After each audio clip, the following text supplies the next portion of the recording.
प्रधानमंत्री मोदी देश का तिरंगा फहरा रहे हैं। ये तस्वीरें आप देख रहे हैं, लाल किले से सीधी तस्वीरें हैं।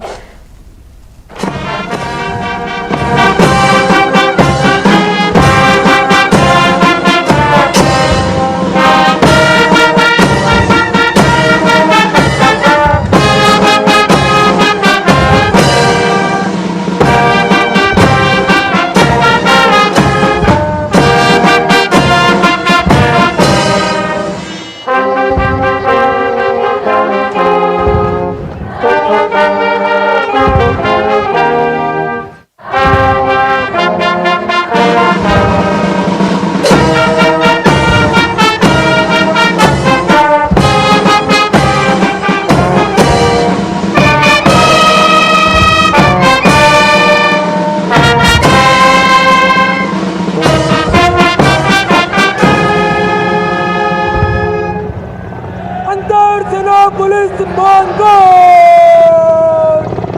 बचो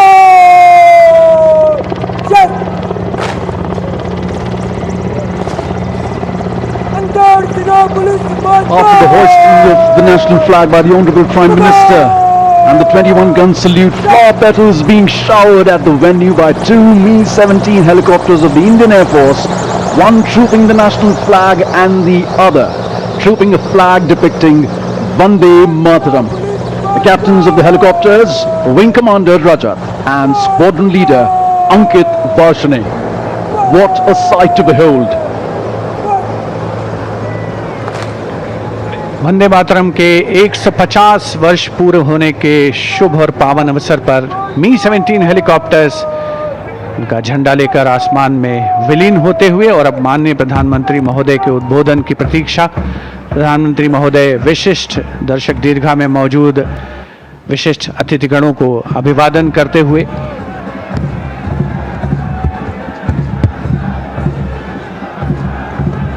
flower petals coming onto the ground like blessings from all our freedom fighters, from all our elders. Shri Bankim Chand Chatterjee's song Vande Mataram, which still unites, still reverberates in our hearts, still ignites the hearts with patriotism. Contingents of the military band and the tri-services along with the Delhi police now marching smartly from the front of the ramparts towards the right of the ramparts of the Red Fort.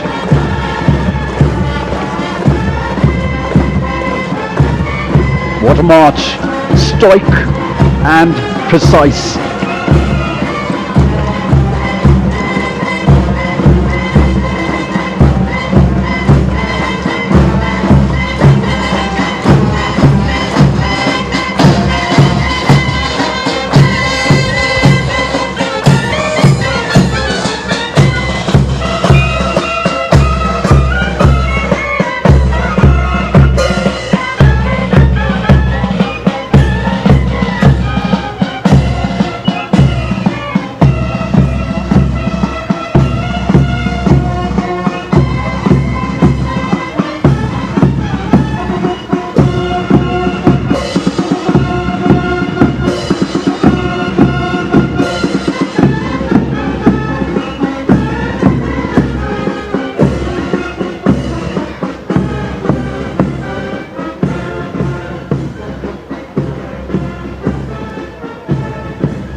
तो तिरंगा फहरा दिया गया है और अब लाल किले की प्राचीर से प्रधानमंत्री मोदी देशवासियों को संबोधित करेंगे। आज हम सब 80वां स्वतंत्रता दिवस मना रहे हैं। आज हर दिलों की धड़कन वंदे मातरम के नाद से गूंज रही है। आज हर घर तिरंगा है, हर मन तिरंगा है और देश उत्साह और उमंग के साथ नए संकल्पों को लेकर के आज आगे बढ़ रहा है। आप सबको स्वतंत्रता दिवस की बहुत बहुत शुभकामनाएं।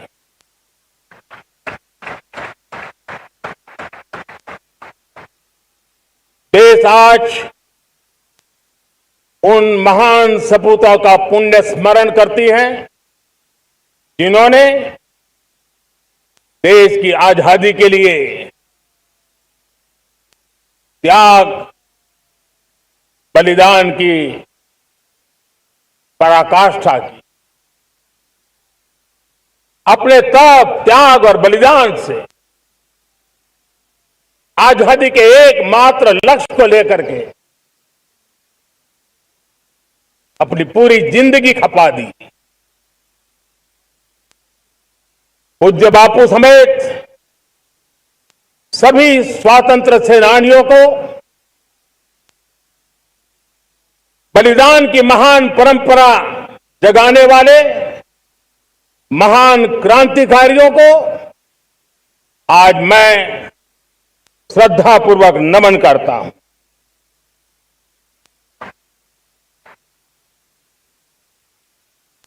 आज जो इस समारोह में उपस्थित है उन सब के लिए आज एक ऐतिहासिक पल भी है।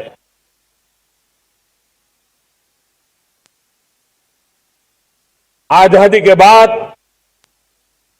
15 अगस्त को लाल किले पर पहली बार वंदे मातरम गूंज रहा है।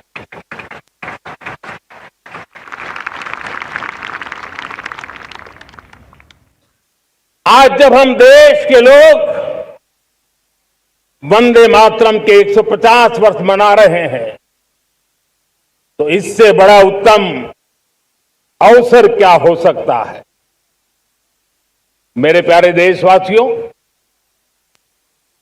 पिछले दिनों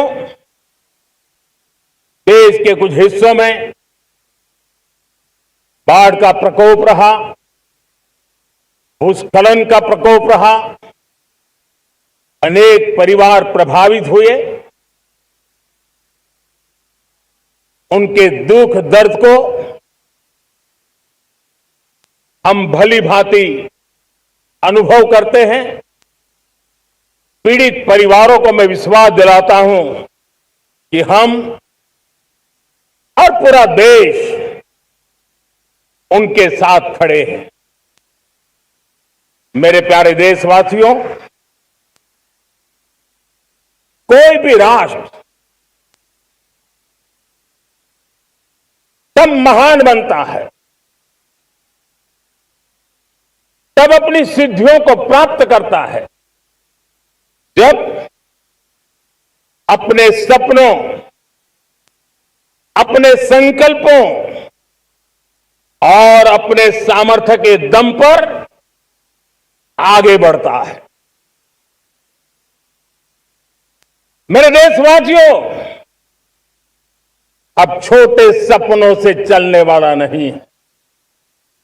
हमें बड़े सपने, क्योंकि बड़े सपने हमारी सोच को भी विस्तार देते हैं, हमारी सोच की क्षितिज को विस्तृत करते हैं। हमारे संकल्प दृढ़ होने चाहिए। जब संकल्प दृढ़ होता है तो कठिनाइयों से, आपदाओं के बीच से रास्ते निकालने का सामर्थ्य अपने आप उभर करके आता है। और मेरे प्यारे देशवासियों, हमारे संकल्प भी ऊंचे होने चाहिए, क्योंकि जब सपने ऊंचे होते हैं, संकल्प ऊंचे होते हैं, तो हमारे सामर्थ्य की ऊंचाई भी बढ़ती है, हमारे प्रयासों की ऊंचाई भी बढ़ती है, और तब जाकर के हम सपनों को साकार कर सकते हैं। मेरे प्यारे देशवासियों, आज भारत ने भी एक बहुत बड़ा सपना देखा है, दृढ़ संकल्प के साथ देखा है। नई ऊंचाइयों को छूने के लिए देखा है। और वो सपना है, जब आजादी के 100 साल होंगे, 2047 में हम विकसित भारत बना के रहेंगे। 140 करोड़ देशवासियों के पुरुषार्थ से इस लक्ष्य को हमें हासिल करना है। और जब दुनिया की सबसे बड़ी आबादी वाला देश विकसित होने का संकल्प लेता है, तो ये दुनिया की नजरों में भी हमारे साहस का परिचायक बन जाता है। दुनिया हमारी तरफ देखने का नजरिया बदलने के लिए मजबूर हो जाती है। प्यारे देशवासियों, और मैं ऐसे ही नहीं कह रहा हूं। पिछले 12 वर्ष में देश के कोटि कोटि नागरिकों ने, दलित हो, पीड़ित हो, वंचित हो, आदिवासी हो, गांव में रहने वाला हो, शहर में रहने वाला हो, गरीब हो, मध्यम वर्ग का हो, युवा हो, बुजुर्ग हो, नारी हो, पुरुष हो, उत्तर हो, दक्षिण हो, पूर्व हो, पश्चिम हो, हर किसी ने पिछले 12 साल में एक संकल्प के साथ, समर्पण के साथ देश को नई ऊंचाइयों पर ले जाने में हर प्रकार से प्रयास किया है। मैं उनके इस प्रयासों का आदरपूर्वक स्वीकार करता, और उसी का परिणाम है कि इतने कम समय में 25 करोड़ देशवासी गरीबी को परास्त करके गरीबी से बाहर निकले हैं। इन्हीं देशवासियों का प्रयास का परिणाम है कि हम कभी फ्रेजाइल 5 में गिरे जाते थे। 12 साल के भीतर भीतर हम एक मेजर इकोनॉमी में फास्टेस्ट ग्रोइंग इकोनॉमी बन गए हैं। साथियों, देश आजाद हुआ, बहुत सारे सपने लेकर के आजाद हुआ, लेकिन हम गति नहीं पकड़ पाए, रफ्तार नहीं पकड़ पाए। होती है, चलती है, अरे हो जाएगा, देखा जाएगा, उसी में खोए रहे। 2014 तक आते आते तो पूरे विश्व ने हमें फ्रेजाइल 5 के उस में डंप कर दिया था। ऐसे समय पिछले 12 साल में भारत ने एक नई रफ्तार पकड़ी। तेज गति से हम आगे बढ़ रहे हैं, और देशवासियों का संकल्प है कि अब 140 करोड़ देशवासियों के संकल्प को, सामर्थ्य को रोकना नामुमकिन है। प्यारे देशवासियों, पिछले 12 वर्षों में डिफेंस प्रोडक्शन करीब 4 गुना, खादी और ग्रामोद्योग का उत्पादन करीब 5 गुना हुआ, इलेक्ट्रॉनिक मैन्युफैक्चरिंग करीब 7 गुना बढ़ा, आधुनिक रेलवे कोच का निर्माण 21 गुना बढ़ा, मोबाइल फोन उत्पादन 33 गुना बढ़ा। इतना ही नहीं, आधुनिक युग को देकर के भी डिजिटल और इनोवेशन की दुनिया में भी हमने अपना परचम लहराया।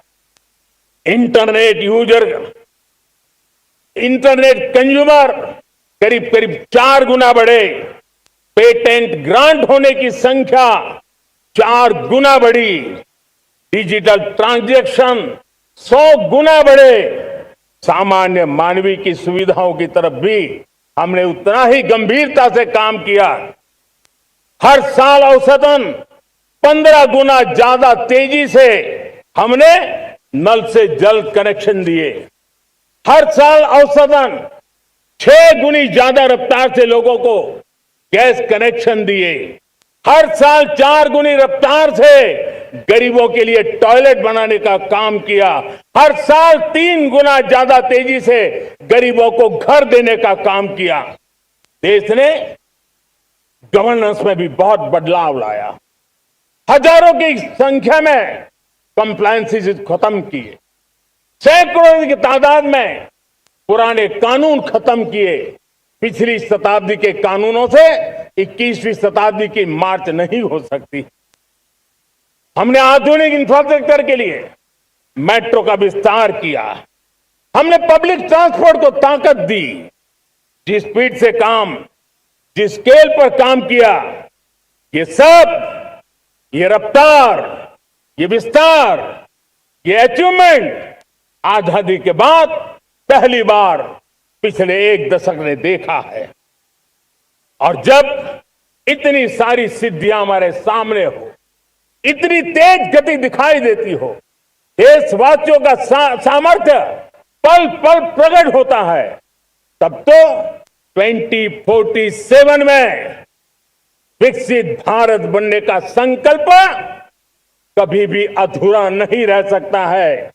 ये सारे आंकड़े इस बात की गवाही देते हैं कि हम आगे बढ़ने वाले हैं। मेरे प्यारे देशवासियों, लेकिन उसके लिए आत्मविश्वास की जरूरत होती है, आत्मगौरव की जरूरत होती है, और साथ साथ आत्मनिर्भर भारत होना भी बहुत जरूरी होता है। और इसलिए बीते वर्षों में हमारा कन्विक्शन रहा है कि भारत को हमें अब दूसरे देशों पर निर्भर रह करके नहीं जीना चाहिए। हमें आत्मनिर्भर बनना चाहिए। दुनिया में बहुत कुछ मिलता है, सस्ता मिलता है, जल्दी मिल सकता है, लेकिन उससे हमारा सामर्थ्य तैयार नहीं होता, न हमारे सामर्थ्य की कसौटी होती है। और इसलिए हमें भी अपनी क्षमताओं को बढ़ाना है। अपने हितों की सुरक्षा हमें खुद को करनी है।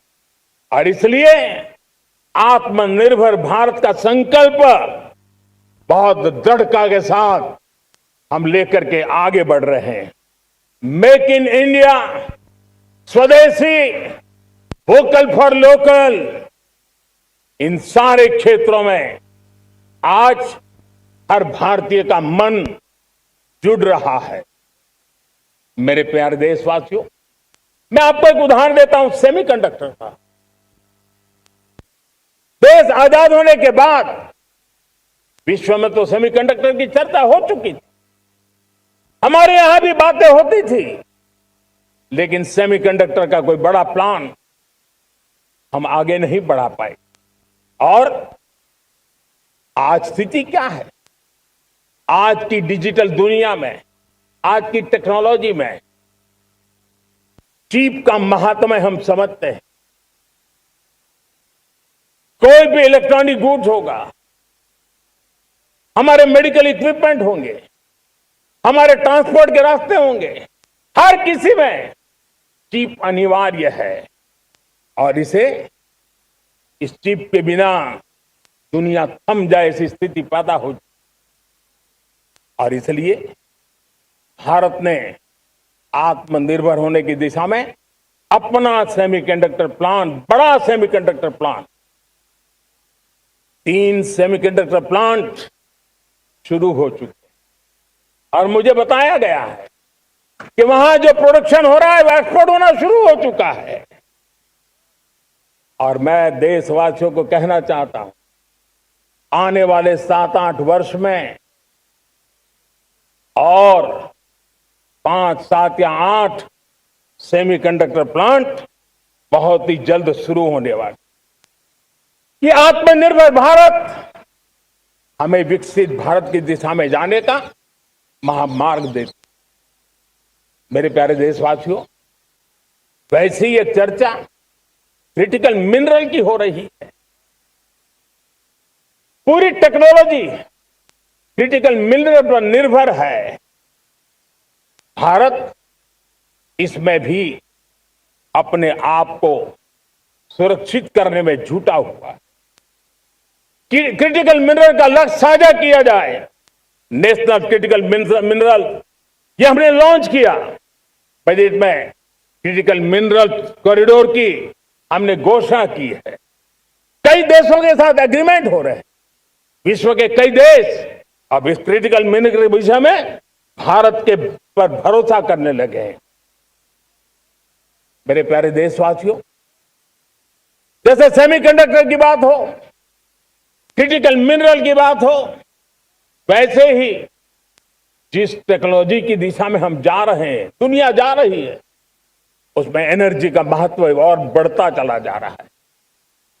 अब एनर्जी के बिना भी नई दुनिया को चलाना मुश्किल है और इसलिए हमें चिप हो, एआई हो, डेटा सेंटर हो, हमें बहुत बड़ी मात्रा में बिजली की जरूरत होगी।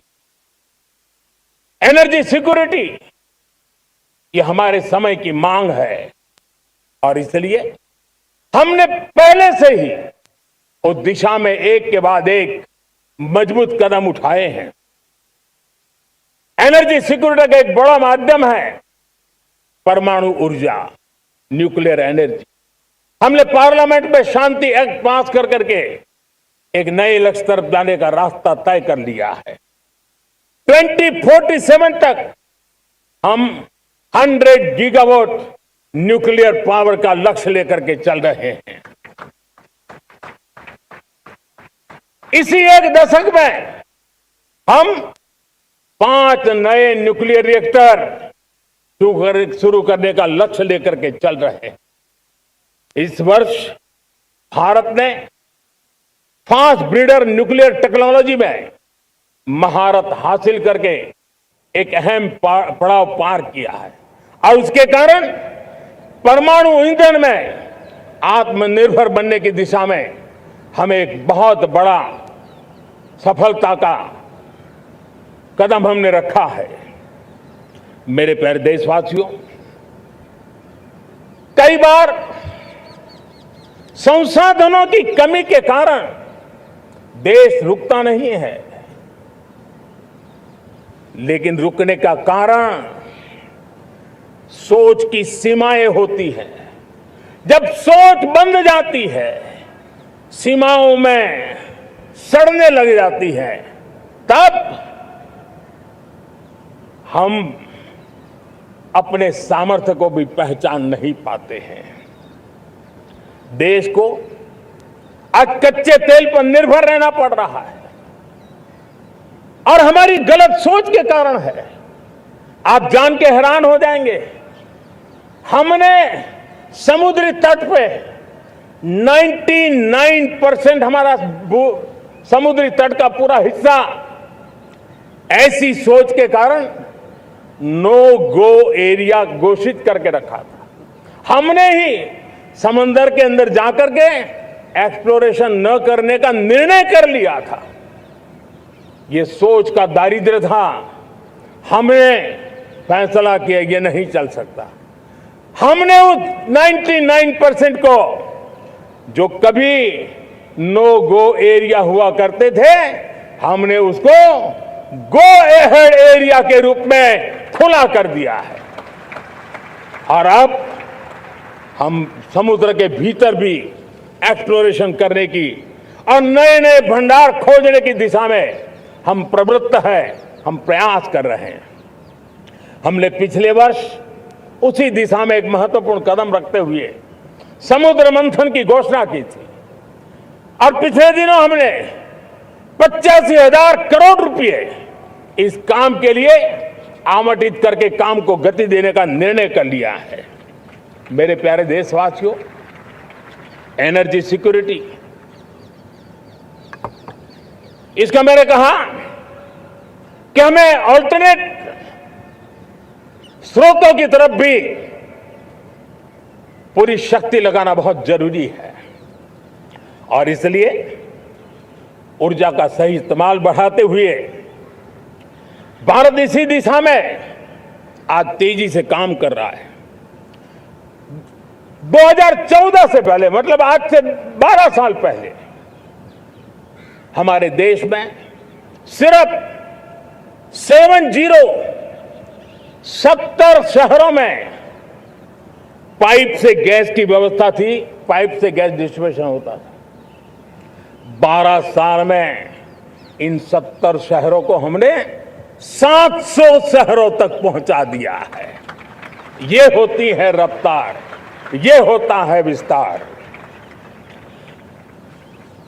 2014 के पहले मुश्किल से 20-22 लाख घरों में पाइप से गैस पहुंचता था। आज 1.25 करोड़ घरों में पाइप से गैस पहुंचाने का काम हो रहा है। 12 वर्ष पहले देश में सोलर एनर्जी की कैपेसिटी सिर्फ 2 गीगावाट थी। 2 गीगावाट, आज 160 गीगावाट हमने प्राप्त किया है लक्ष्य। मेरे प्यारे देशवासियों, मैं एक और जानकारी देता हूं। हमने इसका लाभ देश के मध्यम वर्ग को, सामान्य परिवार को मिले, इस तरफ भी उतना ही ध्यान केंद्रित किया।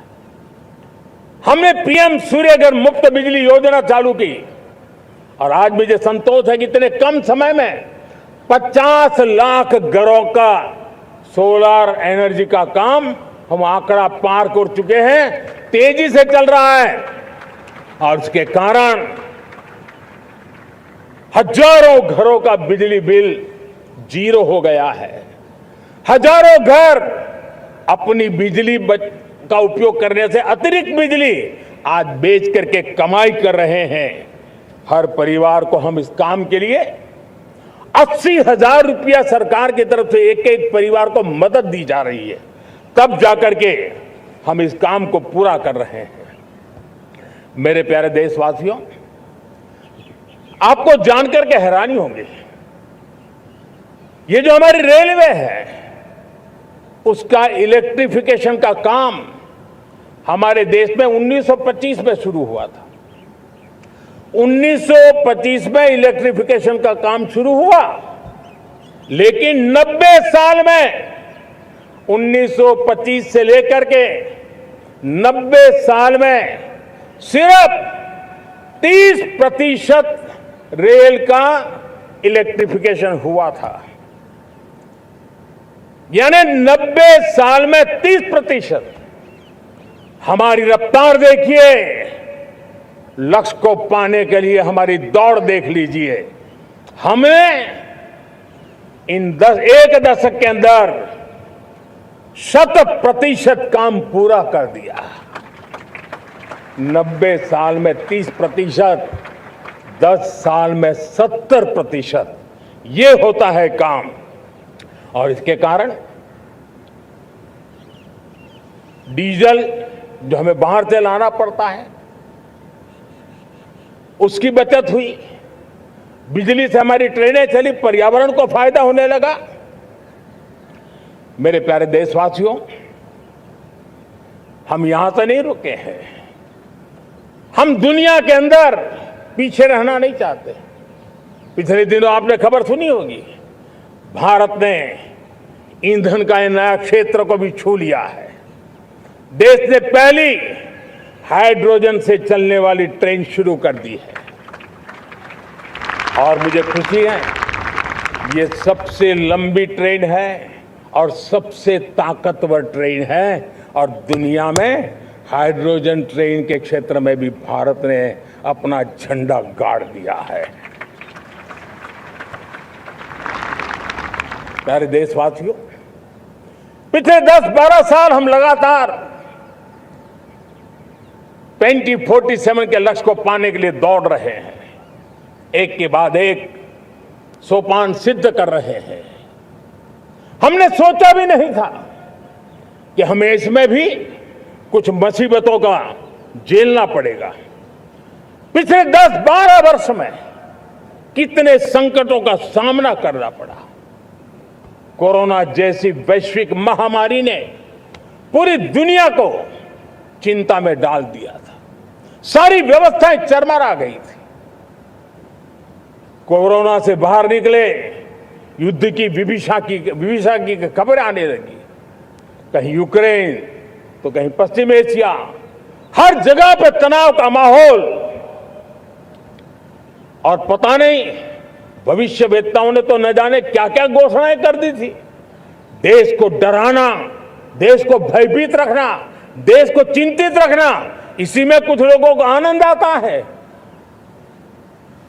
वैक्सीन नहीं मिलेगी, कोविड में लोग बचेंगे नहीं, कुछ भी नहीं होने वाला। वेस्ट एशिया का क्राइसिस आया, पेट्रोल पंप पे पेट्रोल नहीं मिलेगा, गैस नहीं मिलेगा, डीजल नहीं मिलेगा, फर्टिलाइजर नहीं मिलेगा। सारी दुनिया भर की अफवाहें फैला करके भारत के लोगों को भयभीत करने का, डराने का, चिंता के अंदर डुबो देने का कुछ लोगों को आनंद आ रहा था। लेकिन देश ने देख लिया कि पिछले 10-12 साल की सुविचारित योजनाएं रंग ला रही है और हम इतने बड़े संकट के बावजूद भी नागरिक देवो भव के मंत्र को लेकर के जीते हुए भारत ने जो तैयारियां की थी, एक के बाद एक कदम उठाया था। सोचा नहीं था कि संकट आएगा, लेकिन उस संकट के समय में ये सारी चीजें काम आ गई और आज देश में गैस भी है, पेट्रोल भी है, यूरिया भी है। हम अपनी ताकत के ऊपर खड़े हो रहे, चल रहे। मेरे प्यारे देशवासियों, दुनिया के इन संकटों का प्रभाव हर किसी पर हुआ, हम भी अछूते नहीं है। यूरिया के दाम दुनिया में 3,000 रुपया पहुंच गए एक बोरी का। आज भी हम मेरे देश के किसानों को वो बोझ सहने के लिए मजबूर नहीं कर रहे हैं। सरकार अपने कंधों पर वो बोझ उठा रहा है और दुनिया से जो 3,000 रुपया में यूरिया का बोरा हमें मिलता है, वो हमारे किसानों को हम सिर्फ 300 रुपये में दे पाते हैं। इतना ही नहीं, डीएपी आज दुनिया में बाजार 5,000 पहुंच चुका है। लेकिन मेरे देश के किसानों को दिक्कत ना हो, इसलिए 1,350 रुपये में आज भी डीएपी देने का काम हम कर रहे हैं। मेरे प्यारे देशवासियों, एक समय था जब मैं आत्मनिर्भरता की बात कर रहा था तो कुछ लोग एयर कंडीशन चैम्बर में बैठ करके सोचने वाले लोग हमें बता रहे थे ग्लोबलाइजेशन का क्या होगा। लेकिन दुनिया देख रही है कि पिछले एक दशक में ऐसा लग रहा है कि दुनिया ने ग्लोबलाइजेशन बोलना ही बंद कर दिया है। जहां से ग्लोबलाइजेशन की आवाज आती थी वो बंद सुनाई नहीं देती है। दुनिया का हर देश अपनी अपनी संभालों के मिजाज की तरफ गया है। लेकिन दुर्भाग्य से इस संकट के कालखंड में कुछ लोगों ने अपना रुतबा दिखाने के लिए संसाधनों को वेपनाइज करने का खेल खेला है। दुनिया अपने पास जो कुछ भी है उसको वेपनाइज करने में लगी है। संसाधनों का वेपनाइज, रिसोर्स का वेपनाइज, पेट्रोल, डीजल, फर्टिलाइजर, दवाइयां, टेक्नोलॉजी की चिप्स, इतना ही नहीं, भूभाग को भी वेपनाइज किया जा रहा है। और ऐसे समय अगर हम आत्मनिर्भरता मंत्र को लेकर 10 साल सही दिशा में न चले होते तो हम कल्पना कर सकते हैं कि ऐसी चुनौतियों का मजबूती से मुकाबला कैसे करते हैं। और हमारी तैयारियां निरंतर बढ़ती जा रही है। मेरे प्यारे देशवासियों, दूसरी तरफ आज भारत का प्रोफाइल पूरी तरफ बढ़ रहा है। आज भारत दुनिया के लिए एक स्वीकृत और सम्मानीय देश के रूप में बन रहा है। भारत के पास स्थिर पॉलिटिकल मैंडेट है, स्थिर सरकार है, भारत का वाइब्रेंट लोकतंत्र है, भारत का मजबूत न्याय तंत्र है और हम सबको दिशा देने वाला भारत का संविधान है और अब दुनिया हमारे इन सामर्थ्य को पहचानने लगी है।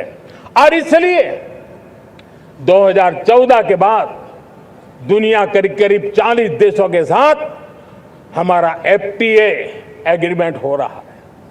अब देखिए कितना बड़ा अवसर आया है। लेकिन ये जो ट्रेड एग्रीमेंट्स हुए हैं ये एक बहुत बड़ा अवसर है और इसलिए खास करके मैं मेरे MSMEs को कहना चाहूंगा कि हमें इस मौके को छोड़ना नहीं है। दुनिया में हमें पहुंचना है।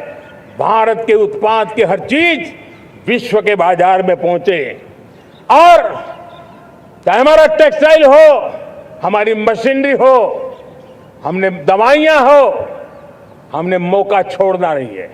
लेकिन वैश्विक जो पैरामीटर्स हैं उस पैरामीटर को हमें पार करना होगा। हमें दुनिया से जो मिलता है उसे अच्छा देना पड़ेगा, दुनिया में जो मिलता है उसे सस्ता देना पड़ेगा। और पंजाब के लुधियाना से लेकर के तमिलनाडु के तिरुपुर तक हमारा टेक्सटाइल सेक्टर दुनिया में पहुंच सकता है। इतना ही नहीं, केरलम से लेकर के गुजरात और तमिलनाडु से लेकर के बंगाल, ये हमारा समुद्री तट, हमारे मछुआरे भाई बहन आज इस FTA के कारण हमारे श्रिप यानी झींगा उसके एक्सपोर्ट की बहुत संभावना बनी है। हमारे सी फूड की दुनिया में पहुंच बनने की संभावना पड़ी हुई है। और इसलिए मैं चाहूंगा कि हम इस परिस्थिति का फायदा उठाते हुए, हम आगे चलते हुए हम इन कामों को पार करने के लिए प्रयास करें। मेरे प्यारे देशवासियों, मैंने जो भूमिका आपके सामने रखी है उसके पीछे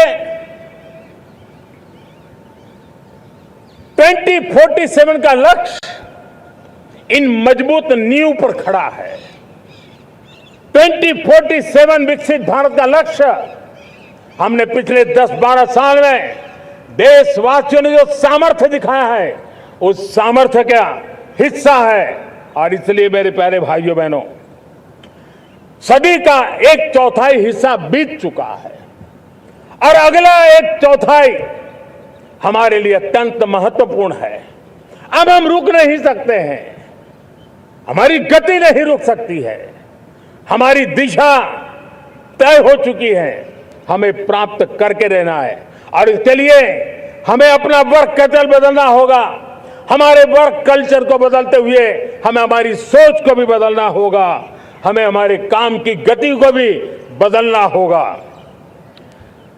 जो काम पिछले 5-7 दशक में नहीं हुए हैं वो काम हमें आने वाले 5-7 साल में करने हैं। और मेरा भरोसा है मेरे देश की युवा शक्ति पर, मेरे देश के नौजवानों पर, मेरे देश की माताओं को बहनों पर, मेरे देश के किसानों पर, मेरे देश के मजदूरों पर कि हम इस सपने को साकार कर सकते हैं। और इसलिए हमें रिफॉर्म की गति को भी आगे बढ़ाना है। और जब मैं रिफॉर्म की बात कर रहा हूं, रिफॉर्म नहीं हमारे लिए कोई कंपल्सन है, नहीं रिफॉर्म ये हमारे के लिए कोई बजबड़ है, हमारे लिए रिफॉर्म ये कन्विक्शन है। आउट ऑफ कन्विक्शन हम रिफॉर्म एक्सप्रेस पर चल पड़े हैं और हम आने वाले दिनों में भी नेक्स्ट लेवल रिफॉर्म की ओर बढ़ने वाले हैं। और इसलिए सरकार, समाज, उद्योग, उत्पादक, किसान, हर किसी ने अपनी ट्रेडिशनल व्यवस्थाओं में रिफॉर्म करना पड़ेगा, सोच में रिफॉर्म करना होगा, अपने लक्ष्यों को रिफॉर्म करना होगा। और इसलिए मेरे प्यारे देशवासियों, हमें एक निश्चित दिशा में को लेकर के चलना होगा। मैं आज उस युग को भी याद करना चाहूंगा जब देश भारत का सामर्थ्य सप्त सिंधु के रूप में हम जानते थे, हम समझते थे, हम सुनते थे। अब विकसित भारत बनाने के लिए हमें नई धारा चाहिए। आज लाल किले की प्राचीर से मैं देश के सामने शक्ति की सप्त धारा का आवाहन करता हूं। आने वाले 5-7 साल में जो पिछले 5-7 दशक में नहीं हुआ, वो सप्तधारा के सामर्थ्य से, शक्ति से हम देश को नई ऊंचाई, नई गति देंगे और नए लक्ष्यों को पार करने वाला सामर्थ्य देंगे। और इसके साथ साथ देश की युवा शक्ति का सामर्थ्य का भरपूर राष्ट्र निर्माण में उपयोग होगा, उनकी शक्ति जोड़ी जाएगी। आने वाले दिनों में जब मैं सप्तधारा की बात करता हूं, सप्तधारा की पहली शक्ति है मैन्युफैक्चरिंग पावर। मेरे प्यारे देशवासियों, हमें मैन्युफैक्चरिंग सेक्टर को बहुत आगे बढ़ाना होगा और प्रोडक्शन बढ़ाने के साथ साथ हमें छोटे छोटे पुर्जे भी बनाने हैं और बड़े बड़े प्रोडक्ट भी बनाने हैं। पूरा वैल्यू चेन हमारा होना चाहिए और उसे लेकर के चलना। हमें कंपोनेंट भी चाहिए और हमें कंप्लीट मैन्युफैक्चरिंग भी चाहिए, कंप्लीट प्रोडक्ट भी चाहिए। डिजाइन से लेकर मैन्युफैक्चरिंग तक भारत को ग्लोबल सप्लाई चेन का भरोसामंद केंद्र बनना होगा। इसके लिए मैं 3 चीजों पर विशेष जोर देना चाहता हूं। मैन्युफैक्चरिंग के क्षेत्र में जो मेरे भाई बहन हैं, ये समय का ये अवसर है, इस अवसर को जाने मत दें और इसके लिए हमें कॉस्ट, क्वालिटी और स्केल, इसके विषय में वैश्विक मानदंडों से खरा उतरना पड़ेगा।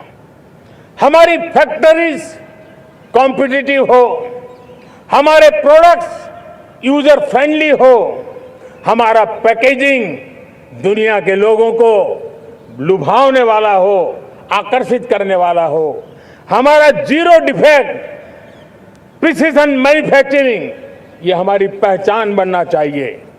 हर मैन्युफैक्चरर, हर एंटरप्रेन्योर, हर एमएसएमई से मैं कहना चाहता हूं, ग्लोबल मार्केट में हमारी पहचान विश्वसनीयता और गुणवत्ता के आधार पर होनी चाहिए। क्वालिटी के संबंध में नो कॉम्प्रोमाइज, और इसलिए हमारा मंत्र क्वालिटी, क्वालिटी, क्वालिटी होना चाहिए। यही हमारा ग्लोबल ब्रांड वैल्यू बनेगा। मेरे प्यारे देशवासियों, इस सप्तधारा की दूसरी शक्ति है कृषि और फूड प्रोडक्शन, फूड प्रोसेसिंग। हमें इस दिशा में आगे बढ़ना होगा। हमारे किसानों ने, अब दुनिया के बाजार खुल चुके हैं, एफपीए के कारण हमें एक बहुत बड़ा मार्केट मिल रहा है। हमें वहां पहुंचना है, हमें उस जगह को हाथ लगाना है, हमें खेत से लेकर एक्सपोर्ट मार्केट की ओर जाना होगा। हमारे पारंपरिक खान पान हो, हमारे मिलेट्स हो, हमारे मसाला हो, हमारे फल हो, फूल हो, क्या कुछ नहीं है हमारे पास, वो ग्लोबल ब्रांड्स बनने चाहिए। हमारे किसान केमिकल फ्री खेती को बल देंगे, दुनिया में इनकी मांग और बढ़ने वाली है। और जो ग्लोबल पैरामीटर्स के अंदर हर प्रकार से सिद्ध होने वाले हमारे एग्रो प्रोडक्ट होंगे, तो दुनिया में हम आसानी से पहुंच पाएंगे। मेरी सप्तधारा की तीसरी शक्ति है टेक्नोलॉजी और इनोवेशन। मेरे प्यारे देशवासियों, आज जमाना एआई का है, क्वांटम का है, स्पेस का है, रोबोटिक्स का है, डेटा सेंटर्स का है। पूरी तरह एक नया क्षेत्र खुल चुका है और इमर्जिंग टेक्नोलॉजी ये भी हर पल हमें चुनौती दे रही है। और इसलिए देश को दुनिया के लिए मार्केट नहीं बना देना, हमें इनोवेशन का हब बनना है। हमने यूपीआई और डिजिटल पब्लिक इंफ्रास्ट्रक्चर में लोहा मनवा लिया है, हमारी ताकत का परिचय करवा दिया है। अब भारत को डिजिटल पब्लिक टेक्नोलॉजी, उसको भी दुनिया के कोने कोने तक पहुंचाना है। भारत को नेक्स्ट जनरेशन कम्युनिकेशन टेक्नोलॉजी में लीड करना है। मेड इन इंडिया 6G हर कोने में पहुंचे, ये हमारा लक्ष्य होना चाहिए और हमें उसमें तेजी करनी चाहिए और इसके लिए हमारा प्रयास कम नहीं होना चाहिए। सप्तधारा की चौथी शक्ति है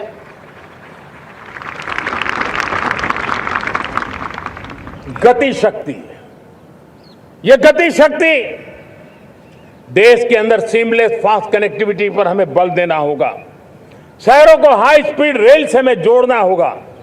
मॉडर्न हाईवे चाहिए, इनलैंड वाटरवेज चाहिए, एयरपोर्ट चाहिए, मल्टी मॉडल लॉजिस्टिक की व्यवस्था चाहिए। हमें पोर्ट्स को सिर्फ सामान उतारना चढ़ाने की जगह नहीं, दुनिया के शिप्स आकर के लंगर हो जाए इतना नहीं, हमें हमारे पोर्ट्स को पोर्ट लेड डेवलपमेंट ग्रोथ की दिशा में हमें आगे बढ़ना होगा। हमारी पांचवी शक्ति है सप्तधारा की, वो है रक्षा शक्ति। और ये रक्षा शक्ति का महत्व हर प्रकार से है। मेरे प्यारे देशवासियों, डिफेंस में आत्मनिर्भर होना अब भारत ने अनुभव कर लिया, दुनिया ने अनुभव कर लिया है, इसके बिना कोई चारा नहीं है। विश्व जब अपनी अपनी ही सोच रहा है, तब भारत विश्व के लिए बाजार बन करके नहीं रह सकता है। हमें डिफेंस के क्षेत्र में आत्मनिर्भर होना होगा। Next generation defence technology develop करके हमें ग्लोबल सप्लायर बनने की दिशा में हमें लक्ष्य लेकर के चलना है। हमें ड्रोन, काउंटर ड्रोन सिस्टम को विकसित करना होगा और हाइपरसोनिक डिफेंस टेक्नोलॉजीज, उस पर हमें लीडरशिप लेनी होगी। साथियों, साइबर सुरक्षा भी आज हर घर के लिए एक समस्या बन रही है। वो भी एक रक्षा का क्षेत्र है जिसमें हमारे युवाओं की जो सामर्थ्य है, उस सामर्थ्य का उपयोग हम देश के और दुनिया के लिए कर सकते हैं। हमारी सप्तधारा की छठी शक्ति है ग्रीन इकोनॉमी, ब्लू इकोनॉमी, जो ग्रीन जॉब को भी जन्म देती है। हमें green hydrogen, renewable energy, energy storage, green mobility, green manufacturing in global scale हमें पा करके रहना है। हमें दुनिया जब ग्लोबल वार्मिंग की चर्चा करती रहती है, हम रास्ते खोजते रहते हैं, हम समस्याओं का समाधान दे रहे हैं। और भारत ये ग्रीन मूवमेंट का बहुत बड़ा सामर्थ्य लेकर के चलिए। भारत के पास ब्लू इकोनॉमी के लिए भी बहुत बड़ा अवसर है। बहुत बड़ा लंबा हमारा कोस्ट लाइन है। ब्लू इकोनॉमी के लिए बहुत बड़े अवसर हैं। फिशरीज है, कोस्टल टूरिज्म है, ओशन टेक्नोलॉजी है। ऐसे कितने ही क्षेत्र हैं जिसमें हम आगे बढ़ सकते हैं। मेरे प्यारे देशवासियों, भारत सप्तधारा की जब बात करके लेकर चला है, तब हमारी सातवीं धारा है और दुनिया के लिए इसका अपना भी एक महत्व है, और वो है भारत का सॉफ्ट पावर। भारत के सॉफ्ट पावर की ताकत है। आज योग ने पूरी दुनिया को भारत के साथ जोड़ के रखा हुआ है। योग दुनिया के लिए एक ऊर्जा बनता जा रहा है, भारत के लिए विश्वास का बड़ा कारण बनता जा रहा है। जिस भारत के पास आस्था के केंद्र हो, जिस भारत के पास आयुर्वेद हो, जिस प्रकार से भारत के पास होलिस्टिक हेल्थ केयर की व्यवस्था हो, हील इन इंडिया का मूवमेंट हो, हम दुनिया के अंदर हमारे सामर्थ्य को लेकर के जा सकते हैं। हैंडीक्राफ्ट हो, संस्कृति हो, हमारी फिल्में हो, हमारा क्रिएटिव वर्ल्ड हो, वीएफएक्स हो, हमारा एनिमेशन हो, हमारी गेमिंग हो, डिजिटल कंटेंट हो, क्रिएटिव वर्ल्ड के अंदर भारत अपना रुतबा दिखा सकता है। हमने उसको वैश्विक सामर्थ्य के रूप में विकसित करना होगा। आज भारत ने वेव समिट को एक बहुत बड़ी ताकत दी है। दुनिया धीरे धीरे भारत का ये जो world audio visual and entertainment summit है, उसकी राह देखता रहता है, और वो भारत के सॉफ्ट पावर को, भारत के क्रिएटिव दुनिया को परिचित करेगा। मेरे प्यारे देशवासियों, भारत के पास विशाल वन्य संपदा है। हमारे पास 100 से ज्यादा नेशनल पार्क है। क्षमता बहुत है, लेकिन विदेशी टूरिस्टों को आकर्षित करने में हम कम पड़े हैं। हमें मौका है हमारे सॉफ्ट पावर के माध्यम से दुनिया के टूरिस्टों को भारत के लिए आकर्षित करने का। हमारा सामर्थ्य हमें दुनिया को दिखाना है। हम ये काम आरा से करें, और हम जल्द से जल्द हम इन लोगों, आज दुनिया में स्पोर्ट्स की जो है वो भी एक बहुत बड़ा भारत के प्रति आकर्षण का केंद्र। दुनिया के स्पोर्ट्स इवेंट भारत में क्यों ना हो। कॉन्स्टेंट इकोनॉमी बहुत बढ़ रही है, देश के नौजवानों का आकर्षण है। विश्व का हर कोई कलाकार चाहता है कभी न कभी भारत की धरती पर अपना कॉन्सर्ट करे। ये एक बहुत बड़ा अवसर है, हमें इसको मोबिलाइज करने के लिए व्यवस्थाएं खड़ी करनी होगी। साथियों, सप्तधारा की इन 7 शक्तियां, सप्त शक्तियां, उद्देश्य सिर्फ एक सेक्टर में प्रगति करने का नहीं है। एक होलिस्टिक अप्रोच के साथ हमें राष्ट्र को जो लक्ष्य लेकर के हम चल रहे हैं, जो एम्बिशन लेकर के चल रहे हैं, उस स्केल को हमें पार करने की दिशा में काम करना है। मेरे प्यारे देशवासियों, कुछ चीजें मैंने बताई हैं, लेकिन मैं इससे भी आगे सोचता हूं। मैं जरा देश को झकझोरना चाहता हूं, मैं देश की शक्ति को भी झकझोरना चाहता हूं। देश यानी सिर्फ सरकार नहीं होती है, देश यानी हर नागरिक जुड़ता है। क्या हम सोच नहीं सकते कि फॉर्च्यून 500 की चर्चा तो बहुत सुनते हैं, आने वाले एक दशक में इन फॉर्च्यून 500 में 50 कंपनियां भारत की क्यों न हो, ये लक्ष्य हमारा क्यों न होना चाहिए। आज बैंकिंग सेक्टर फल फूल रहा है। दुनिया की टॉप बैंक के अंदर भारत की बैंक का झंडा भी क्यों न फहरता हो। भारत की बैंक भी टॉप बैंक 5 बैंक में भारत की भी एक बैंक होनी चाहिए। भारत की फार्मा की दिशा में हमने बहुत काम किया है, लेकिन समय की मांग है कि दुनिया की 5 बड़ी फार्मा कंपनियों में भारत की भी 1-2 फार्मा कंपनियों का नाम गूंजना चाहिए। भारत उसमें अपना स्थान बनाना चाहिए। लॉ फर्म्स होते हैं, रेटिंग एजेंसी होती है। क्या समय की मांग नहीं है कि ग्लोबल लीडरशिप अब हमारे हाथ में होनी चाहिए? टैलेंट है, सामर्थ्य है, हमारा लंबा इतिहास भी है, भाषाओं पर हमारा प्रभुत्व है, हमें विश्व में पहुंचना चाहिए।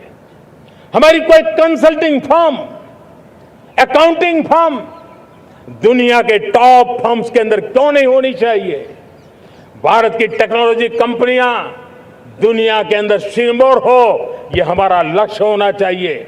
हमारे ऐसे ब्रांड हो जिससे दुनिया आकर्षित होती हो, हमारे ब्रांड हमारे देश की पहचान हो और विश्व के लिए एक डेस्टिनेशन बन जाए, उस दिशा में हमें काम करना है। और इसके लिए मैं राज्य सरकारों को कहना चाहता हूं, मैं स्थानिक स्वराज की संस्थाओं को कहना चाहता हूं, भारत सरकार का भी यह दायित्व है कि हमें हमारे रिफॉर्म की गति बढ़ानी होगी।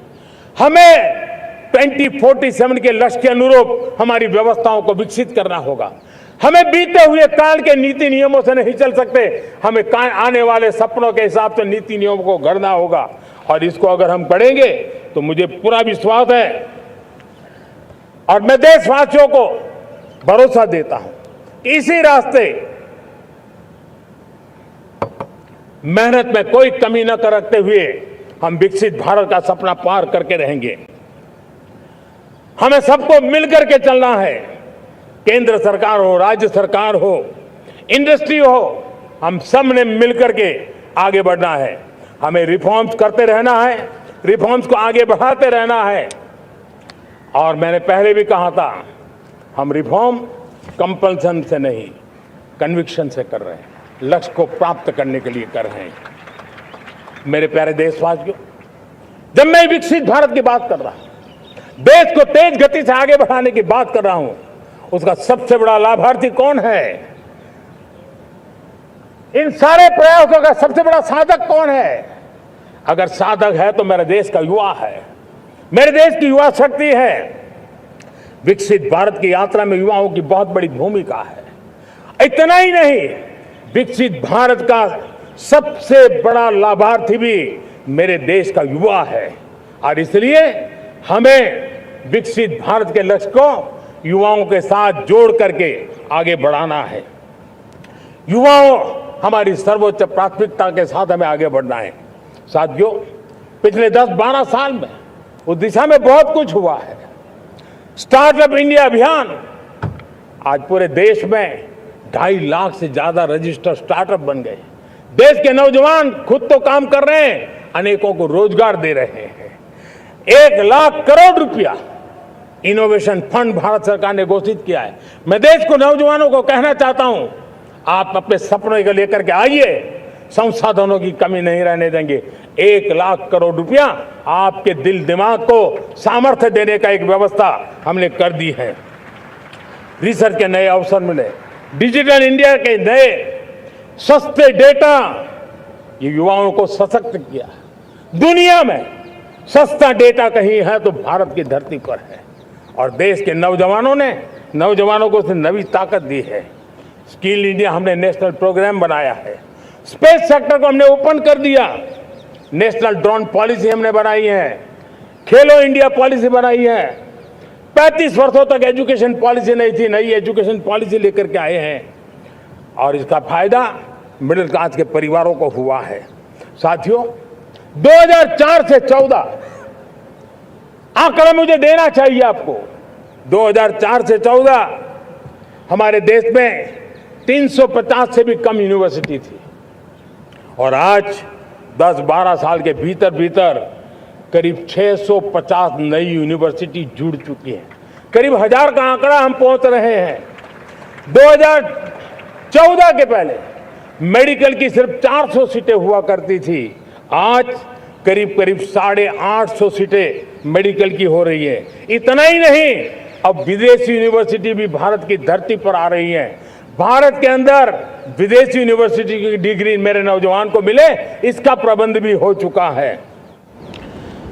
हमारे देश के युवा मन बचपन से ही टेक्नोलॉजी की तरफ आकर्षित हो, उस दिशा में हम काम कर रहे हैं और इसलिए हमने करीब 10,000 से अधिक अटल टिंकरिंग लैब छोटे छोटे बच्चों के हवाले कर दी है ताकि उनका इनोवेशन और टेक्नोलॉजी के अंदर उनका मन बने। 12 वर्ष युवा हमने अनेक रास्ते खोले। हम स्टार्टअप ओपन कर दिया। आपने देखा होगा भारत के प्राइवेट स्टार्टअप 28 साल की एवरेज उम्र के बच्चों ने, नौजवानों ने दुनिया में पहले ही ट्रायल में अपना सैटेलाइट लॉन्च कर दिया और रॉकेट लॉन्च कर दिया। उन्होंने बहुत बड़ा काम कर दिया साथियों। आज करीब 2.5 लाख से ज्यादा रजिस्टर्ड स्टार्टअप है। हमने पिछले दिनों एआई इंपैक्ट समिट किया था। एआई का विस्तार बहुत तेजी से बढ़ रहा है। लाल किले से मैं देश के नौजवानों के लिए घोषणा करना चाहता हूं। हमने तय किया है कि आने वाले 1 वर्ष में 1 करोड़ युवाओं को एआई स्किल के लिए ट्रेनिंग देने का हम काम करेंगे ताकि हमारा देश का नौजवान एआई की दुनिया में भी नेतृत्व करने का सामर्थ्य। मेरे साथियों, बायो इकोनॉमी एक नया क्षेत्र है। एक समय था 2014 के पहले सिर्फ 60,000 करोड़ रुपए का बायो इकोनॉमी का काम होता था। मेरे देश के नौजवान, आपने क्या कमाल कर दिया है। देखिए, नीतियां जब सही होती है, लक्ष्य जब साफ होता है, तो मेरे देश के नौजवान कैसा करके थे। बायो इकोनॉमी में देश की युवा शक्ति ने सामर्थ्य दिखाया। 2014 के पहले जो 60,000 करोड़ का कारोबार था, आज वो कारोबार बायो इकोनॉमी 20 लाख करोड़ पहुंच चुकी है दोस्तों।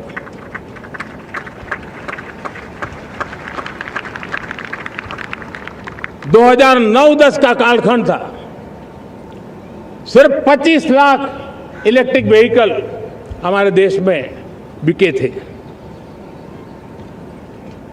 1.5 लाख इलेक्ट्रिक व्हीकल बिके थे 2009-10 में। 1.5 लाख इलेक्ट्रिक व्हीकल। इस 25-26 में 25 लाख इलेक्ट्रिक व्हीकल बिके हैं। मेरे प्यारे देशवासियों, एविएशन सेक्टर भी मेरे नौजवानों के लिए बहुत तेजी से आगे बढ़ रहा है।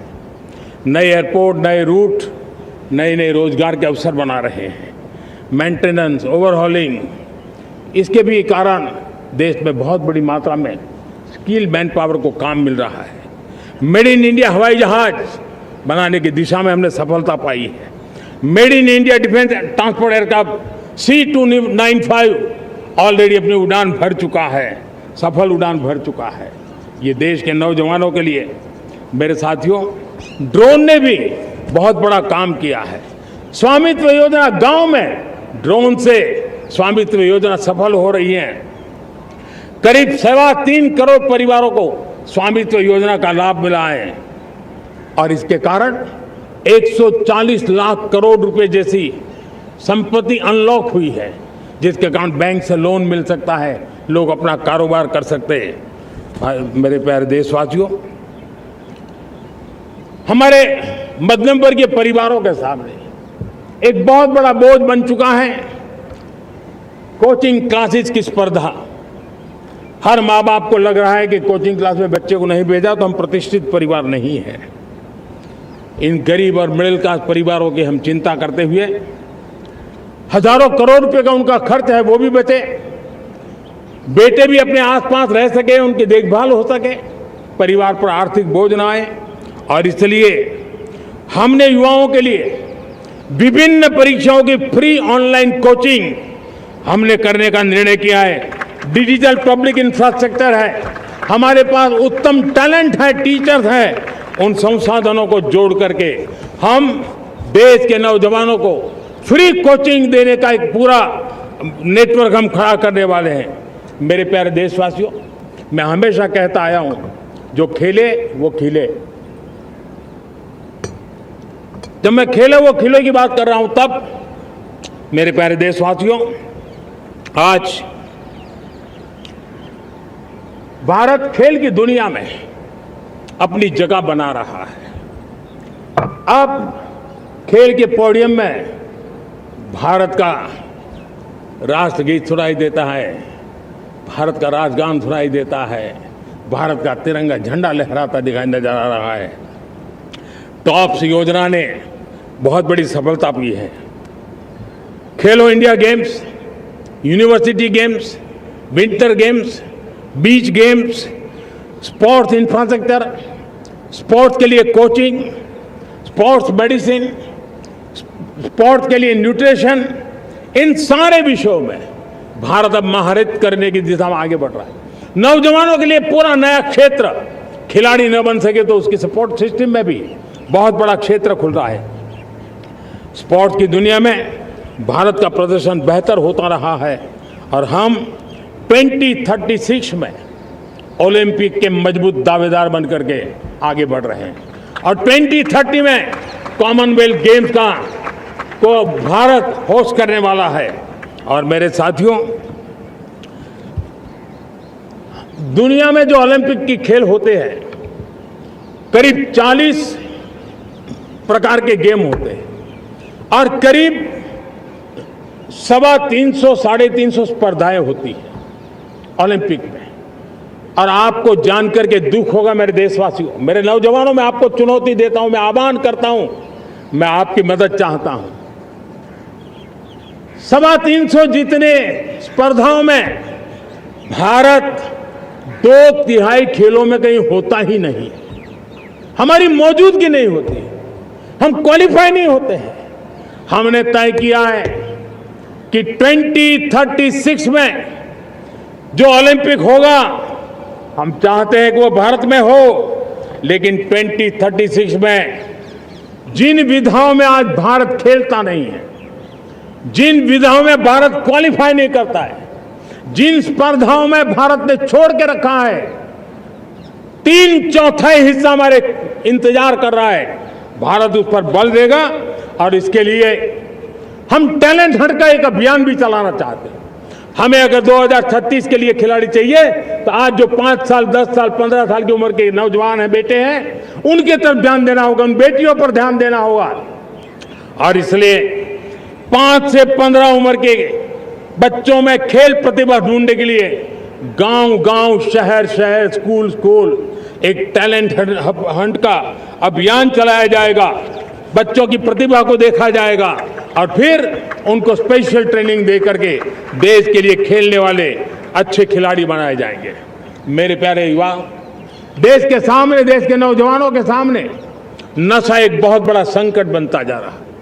नशा मुक्त भारत, ये हम सबका सामूहिक दायित्व होना चाहिए। हमारे उज्जवल भविष्य के लिए हमारी युवा पीढ़ी मजबूत हो, हमारा युवा सामर्थ्य हमारे देश के लिए काम आए, इसलिए नशा मुक्त भारत। पिछले दिनों माय भारत के वॉलंटियर्स ने, देश के एनजीओ ने, देश के सामाजिक सांस्कृतिक संगठनों ने देश के आध्यात्मिक पुरुषों ने मिलकर के नशा मुक्त भारत का 100 सप्ताह का एक कार्यक्रम तय किया है। 100 सप्ताह तक एक अभियान चलने वाला है। मैं हर परिवार को कहना चाहता हूं कि आप भी इस अभियान का हिस्सा बने, आप इसके साथ जुड़िए और देश के नशा मुक्त भारत के सपने को पूरा करने के लिए आप आगे आइए। मेरे प्यारे देशवासियों, 21वीं सदी में दशकों पुरानी जो चुनौतियां हैं, उन चुनौतियों को खत्म करना बहुत अनिवार्य है। नक्सलवाद, माओवाद लाखों युवाओं के भविष्य को तबाह कर दिया, अनेक माताओं के दुधमल नौजवानों को छीन लिया, बर्बाद कर दिया, हर मां बाप के सपनों को चूर चूर कर दिया। इस नक्सलवाद ने 4 दशक तक हिंदुस्तान के बहुत बड़े हिस्से को, बहुत बड़ी आबादी को दबोच करके रखा था, बंदूक के नोक पर दबोच करके रखा था, संविधान की धज्जियां उड़ा दी थी और देश के सामान्य नागरिकों की रक्षा में 3,500 से ज्यादा हमारे पुलिस के, सुरक्षा बल के जवान शहीद हो गए। युद्ध के अंदर जितने सैनिक मरते हैं, उससे ज्यादा हमारे पुलिस जवानों को जान की बाजी लगानी पड़ी ताकि देश के सामान्य मानवी को सुरक्षा मिले। ये नक्सलवाद ने धरती को लहूलुहान कर दिया था। 2014 में आपने जब हमें मौका दिया, उसी दिन हमने संकल्प लिया था कि हम देश को नक्सलवाद से मुक्त करेंगे और आज मुझे खुशी है कि नक्सली माओवादी हिंसा आखिरी सांस भी शायद रहने की अब तो ताकत नहीं रही है। पूरी तरह उसे खत्म करने की दिशा में जहां पर कभी नक्सलवादियों की गोलियां चलती थी, जहां पर कभी धरती रक्त रंजित रहा करती थी, आज उसी नक्सल क्षेत्रों में, उसी इलाकों में नक्सल मुक्त होने के कारण विकास, विश्वास और प्रयास का तिरंगा लहरा रहा है। मेरे प्यारे देशवासियों, लेकिन इस चुनौती को हमने कम नहीं आंकना है। इस चुनौती से हमें और भी सावधान रहने की जरूरत है। वर्षों तक देश की सत्ता में माओवादी सोच के लोग गलियारों में अपनी जगह बना करके बैठे थे। सरकारी कमेटियों में सलाहकार के रूप में भी ये माओवादी सोच ने नीतियों को प्रभावित किया था। मेरे प्यारे देशवासियों, जंगलों में हमें हथियारी नक्सलों का खात्मा बुलाने में, उस संकट से देश को मुक्त कराने में सफलता मिली है। लेकिन हथियारी नक्सल तो गए, लेकिन दिमागी नक्सल, ये दिमागी नक्सल मौके की तलाश में है, हिंसा अराजकता के वो रास्ते खोज रहे हैं, समाज को गलत राह पर घसीटने के लिए भांति भांति के दांव कर रहे हैं। इन दिमागी नक्सलियों को पहचानना होगा, इन दिमागी नक्सलियों को आइसोलेट करना होगा और राष्ट्र को विकसित राष्ट्र बनाने की मुख्य धारा की ओर देश की युवा पीढ़ी को जोड़ना होगा। मेरे प्यारे देशवासियों, सुरक्षित भारत बनाना हम सबका दायित्व है। चुनौती सीमा के भीतर हो या सरहद से बाहर, भारत हर परिस्थिति के लिए तैयार है। आज युद्ध का नेचर बदल रहा है। अब युद्ध सीमा पर ही होता है, गारंटी नहीं है। आज युद्ध सीमा के अंदर, कहीं रिफाइनरी पे जाकर के, कहीं बैंकिंग सेक्टर को जाकर के, कहीं डेटा सेंटर को जाकर के, एक प्रकार से लड़ाई का नया रूप, इंफ्रास्ट्रक्चर तोड़े जा रहे हैं, फैक्ट्रियां तोड़ी जा रही है। हमने मिशन सुदर्शन चक्र की पिछले सालों घोषणा की थी, बहुत तेजी से उस पर काम चल रहा है। आज डिफेंस एक्सपोर्ट हमारा करीब 50 गुना बढ़ा है। करीब 100 देशों में हमारे अस्त्र शस्त्र पहुंच रहे हैं। वैश्विक पटल पर भारत की प्रतिष्ठा धीरे धीरे बढ़ रही है। बदलते हुए समय में अस्त्र शस्त्र की तरफ काम करना है, सैन्य बलों का सामर्थ्य बढ़ाना है, लेकिन साथ साथ नागरिकों को भी तैयार करना होगा। पिछली शताब्दी के युद्धों के अनुरूप जो सिविल डिफेंस की व्यवस्थाएं हमारे देश में विकसित हुई है वो कालबाह्य हो चुकी है, और इसलिए मैं आज लाल किले से घोषणा कर रहा हूं कि हम आने वाले दिनों में सिविल डिफेंस का एक वाइब्रेंट नेटवर्क खड़ा करेंगे, आधुनिक व्यवस्थाओं से उनको परिचित कराएंगे, आधुनिक संकटों से नागरिकों को रक्षा करने की क्या व्यवस्था हो सकती है, एक बहुत बड़ा वॉलेंटरी फोर्स सिविल डिफेंस का आधुनिक चुनौतियों को पार करने वाला हम बनाने वाले हैं। मेरे प्यारे देशवासियों, राष्ट्र के निर्माण में आज हमारी बहनों बेटियों का योगदान हम सब के लिए बहुत बड़ा प्रेरणा का कारण बना हुआ है। फाइटर जेट हो या सिविल एविएशन, हमारी बेटियां सबसे आगे दिखाई दे रही है। खेलकूद का मैदान हो, हमारी बेटियां आगे दिखाई दे। स्टेम एजुकेशन में भर्ती होने की प्रक्रिया हो, सबसे ज्यादा हमारी बेटियां आगे दिख रही है।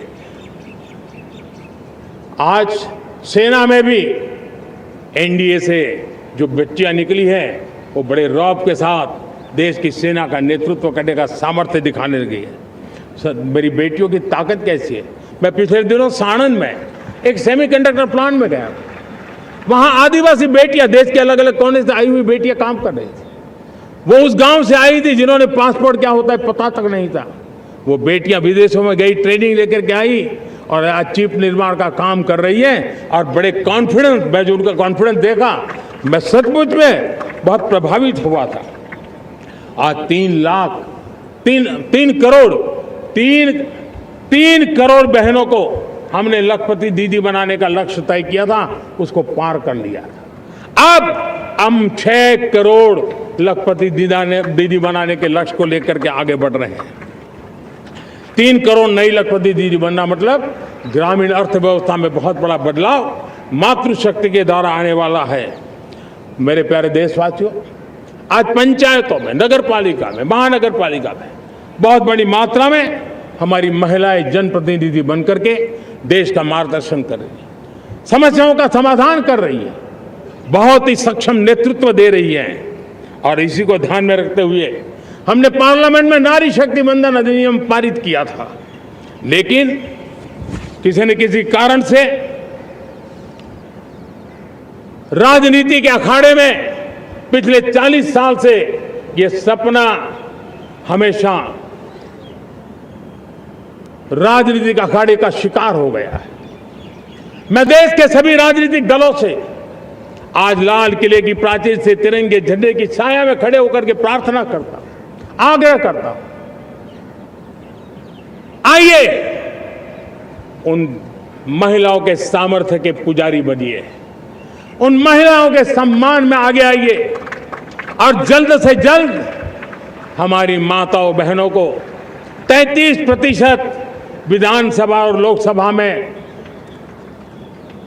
उनको प्रतिनिधित्व मिले, वे भारत की नीति घड़तर के अंदर अपना योगदान दे।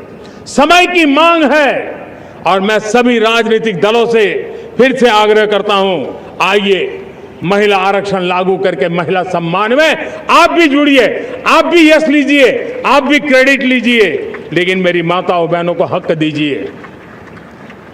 मेरे प्यारे देशवासियों, विकसित भारत का संकल्प तभी पूरा होगा जब विकास अंतिम व्यक्ति तक पहुंचेगा।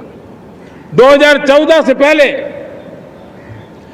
सिर्फ 25 करोड़ लोगों के पास सोशल सिक्योरिटी का कवर था, सिर्फ 25 करोड़ के पास। साथियों, पिछले 5-7 दशक में सिर्फ 25 करोड़, हमने 1 दशक के भीतर 100 करोड़ देशवासियों को सोशल सिक्योरिटी का कवच दिया है। आयुष्मान भारत योजना से 70 साल की उम्र के बुजुर्गों से भी आज 5 लाख रुपए तक मुफ्त दवाई की व्यवस्था हो रही है। करोड़ों परिवारों को इसके कारण बहुत बड़ी सुविधा मिली है। और इस आयुष्मान कार्ड के कारण 2 लाख करोड़ रुपया जो दवाई और ऑपरेशन के पीछे खर्च होना था, वो मेरे परिवारों के बचे हैं, वो गरीब परिवार है, वो मध्यम वर्ग के परिवार है, उनको इतनी बड़ी। मेरे प्यारे देशवासियों, आज मुझे एक काम के लिए आपकी मदद चाहिए।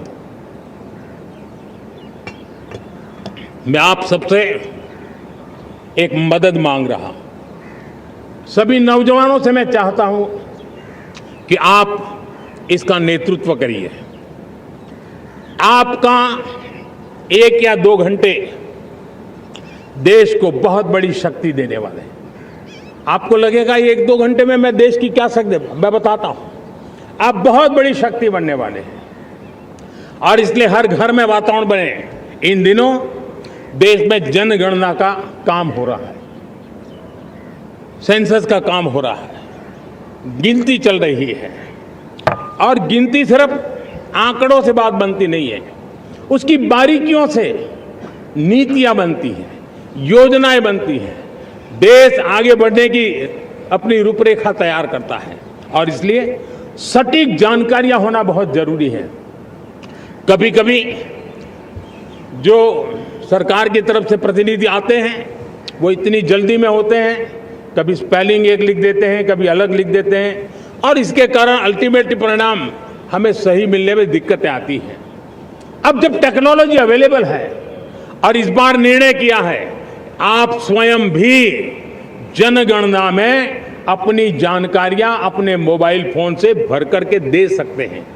बाद में कोई बाबू आएंगे, कोई प्रतिनिधि आएंगे, आपसे चर्चा करेंगे, लेकिन आप परिवार के सब बैठ करके अगर डिजिटली अपना रजिस्ट्री करवा दे, सारी बारीकियां, स्पेलिंग में भी गलती ना हो, कोई भी जानकारियों में गलती ना हो, आप जितनी परफेक्ट जानकारी देंगे देश को आगे बढ़ने में बहुत बड़ी मदद मिलेगी। और इसलिए मैं देश के नौजवानों को कहता हूं कि आप अपने परिवार के लोगों को बिठा करके पूरे फॉर्म को समझिए, पहले कागज पे फॉर्म को भर दीजिए, कोई गलती है तो करेक्ट कर लीजिए, और फिर टेक्नोलॉजिकली उसको डिजिटली इसको अपलोड कर दीजिए। आप देखिए इतना बड़ा काम देश कर लेगा और देश का समय और शक्ति सही काम के लिए उपयोग आएगा। और इसलिए मेरे देश के नौजवानों को जनगणना के इस काम में सक्रियता से जुड़ने के लिए मैं आग्रह करता हूं। मेरे प्यारे देशवासियों, मैंने लाल किले से पंच प्राण की बात कही थी। इस पंच प्राण ने देश को अपने आत्मगौरव की ओर लेकर के आगे बढ़ने का, लक्ष्यों को पार करने के सामर्थ्य के साथ आगे बढ़ने का एक बहुत बड़ा संबल दिया है। हमें गुलामी की मानसिकता हर पल मिटाते ही रहना है। जिस भारत का सपना नेताजी सुभाष चंद्र बोस ने देखा था, बाबा साहब आंबेडकर ने देखा था, पंडित नेहरू ने देखा था, सरदार पटेल, भगत सिंह, सुखदेव राजगुरु ने देखा था, डॉक्टर श्यामा प्रसाद मुखर्जी ने देखा था, भगवान बिरसा मुंडा ने देखा था, ज्योतिबा फुले ने देखा था, उन सब से प्रेरणा लेकर के हम आगे बढ़े। इस संकल्प को हम दोहराए, स्वयं से ऊपर राष्ट्र का हित हो, स्वयं से ऊपर राष्ट्र का हित हो और कर्तव्य ही हमारी पहचान हो। मैं सभी देशवासियों से कहूंगा, समय हमारा है। मैं सभी देशवासियों से कहूंगा, समय हमारा है, अवसर हमारा है, संकल्प हमारा है। आइए सपनों को संकल्प बनाए, संकल्प को सामर्थ्य बनाए और सामर्थ्य को सफलता में बदल के रहें। आइए हर कदम को विकास का कदम बनाए, कदम से कदम मिलाए, मन से मन मिलाए, लक्ष्य से जुड़े रहे। एक दीप से जले दीप हजारों, आओ मिलकर विकसित भारत बनाए। इसी एक भावना के साथ इस मंगल पर्व पर आप सबको अनेक अनेक शुभकामनाएं। मेरे साथ बोलिए, भारत माता की, भारत माता की, भारत माता की, वंदे वंदे वंदे। बहुत बहुत धन्यवाद।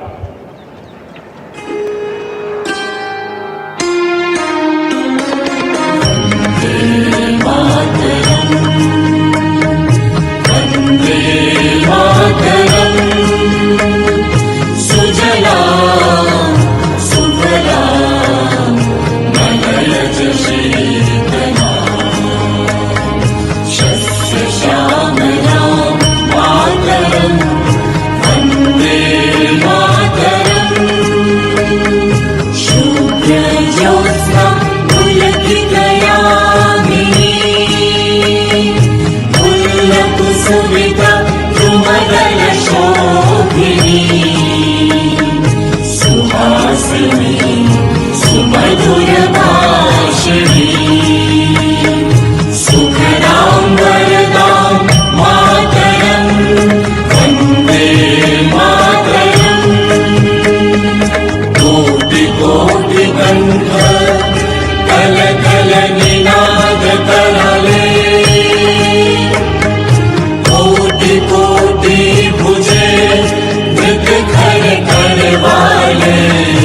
ही दुर्गा दश प्रहरणधारी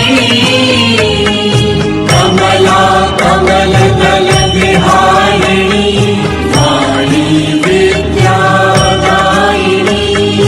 नमामि त्वां नमामि कमला कमला अतुला सुजला सुफला वन्दे मातरम् श्यामला सरला सुस्मिता भूषिता धरणी धरणी मातरम् वन्दे मातरम् वन्दे मातरम्।